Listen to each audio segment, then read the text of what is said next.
Thank you, Rob, and thank you, John. I'm deeply moved by your comments, and I'm deeply honored by the Foreign Policy Association for giving me this award. For a kid who grew up in India and had never traveled outside his country until I came to the United States in 1984, you can only imagine what it means to be here today, to be recognized in this way. Like so many other people of my generation in India, as someone who got a great education at IIT Bombay, I couldn't wait to get out of India. There were no opportunities there, and America was, as it has always been, this great land of promise and this great land of opportunity. But even when I came here in 1984, if someone had told me, this is the land of the American dream, dream big, Nitin, dream big, I could never have dreamt that one day I would be Dean of Harvard Business School. Only in America are dreams like this made. Only in America are dreams like this possible.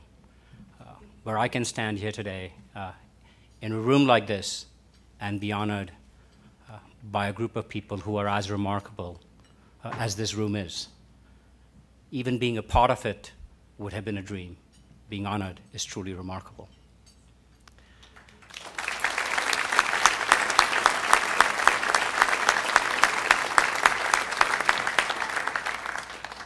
Let me just say two more things. In the 30 years since I've been here, if you travel all around the world, as I have had the privilege to now do, and as John was saying, I now travel with our students as we make them go all over the world. It's remarkable what's happened in the last 30 years all over the world. One way of thinking about it is that in addition to all the other things that we have exported from America, we have also exported the American dream. Many, many more people in other parts of the world today have a sense of possibility and a sense of opportunity that they never had before. In fact, if you look at the last quarter century, it is probably the greatest moment in economic history in terms of the number of people in the world who have been brought out of poverty into economic prosperity of some kind, at least the kind of prosperity that gives them hope. But as we sit here today, the question that we have to ask ourselves is that will the next 25 years be as glorious as the last 25?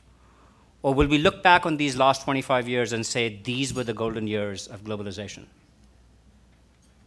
The world desperately needs for the next 25 years to be as extraordinary as the last 25. Just think about it. In 2010, the 7th billion person was born in the world. In 250 years since the Industrial Revolution, about 1 billion people have been brought into the cycle of economic prosperity that business played a role in. These other 6 billion people, they have the same hopes, they have the same expectations, they have the same right to have the dreams that the people do who today are a part of the economic prosperity that we enjoy. And I promise you that's not going to happen without business playing a role. So the role that we all have, and the reason why I feel so privileged to be Dean of Harvard Business School, is that in some ways the mission of Harvard Business School, which is to educate people who make a difference in the world, has never been more important. Because it's worth remembering that the only way to realize the American dream is through the twin engines of capitalism grounded in private enterprise and democracy. That's what we have to have every other nation in the world realize they will need if these next 6 billion people have to be brought into the cycle of prosperity that we enjoy today. But we can't do that if people have doubts about our own institutions, if they have doubts about our own form of capitalism, if they have doubts about whether democracy functions in the United States. So if we are going to be a great nation, the first thing we've got to do is fix these problems at home.